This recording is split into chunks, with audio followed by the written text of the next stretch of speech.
তথ্য ও সম্প্রচার মন্ত্রণালয় সম্প্রতি বেশ কিছু উদ্যোগ নেয়ার পরও দেশে অবৈধ সেট টপ বক্সের মাধ্যমে অবৈধভাবে দেশি বিদেশি টিভি চ্যানেল প্রদর্শনের পাশাপাশি ক্লিন ফিডের ব্যবস্থা না করেই বিজ্ঞাপন সহ বিদেশি বিভিন্ন চ্যানেল দেখাচ্ছে।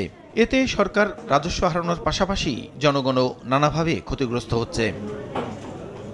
এ অবস্থায় অবৈধভাবে দেশি বিদেশি টিভি চ্যানেল প্রদর্শন ও লাইসেন্সবিহীন বাণিজ্যিক কার্যক্রম পরিচালনা বন্ধে বেশ কিছু সিদ্ধান্ত নিয়েছে তথ্য ও সম্প্রচার মন্ত্রণালয়। এ বিষয়ে গত ২ এপ্রিল তথ্য ও সম্প্রচার প্রতিমন্ত্রী মোহাম্মদ আলী আরাফাত, ডাক টেলিযোগাযোগ ও তথ্য প্রযুক্তি প্রতিমন্ত্রী জুনাইদ আহমেদ পলকের সঙ্গে বৈঠক করেন। বৈঠকে নেওয়া সিদ্ধান্তগুলো বাস্তবায়নে সম্প্রতি অংশীজনদের চিঠি দিয়েছে তথ্য ও সম্প্রচার মন্ত্রণালয়। সোমবার তথ্য ও সম্প্রচার মন্ত্রণালয় থেকে পাঠানো এক বিবৃতিতে জানানো হয়, একমাত্র অনুমোদিত সেবা প্রদানকারীরাই দেশি ও বিদেশি চ্যানেলসমূহ গ্রাহকের কাছে বিতরণ করতে পারবে। ক্লিনফিট ছাড়া বিদেশি চ্যানেল ডাউনলিংক সম্প্রচার সঞ্চালন করা যাবে না। অবৈধভাবে সেট টপ বক্স আমদানি, বাজারজাত ও বিদেশে অর্থ পাচার রোধে অবৈধ কার্যক্রমের বিরুদ্ধে কঠোর পদক্ষেপ গ্রহণ করবে সরকার।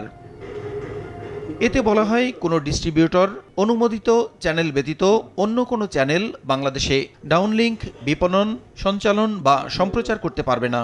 পাশাপাশি সরকার অনুমোদিত চ্যানেল ব্যতীত ভিডিও, ভিসিডি, ডিভিডি এর মাধ্যমে কোনো চ্যানেল বাংলাদেশে বিপণন, সঞ্চালন ও সম্প্রচার করতে পারবে না। অননুমোদিতভাবে সম্প্রচার কাজে জড়িত ব্যক্তি বা প্রতিষ্ঠানের বিরুদ্ধে আইনানুগ ব্যবস্থা গ্রহণ করা হবে বলে বিবৃতিতে উল্লেখ করা হয়। প্রসূন আশিস, সময় সংবাদ, ঢাকা।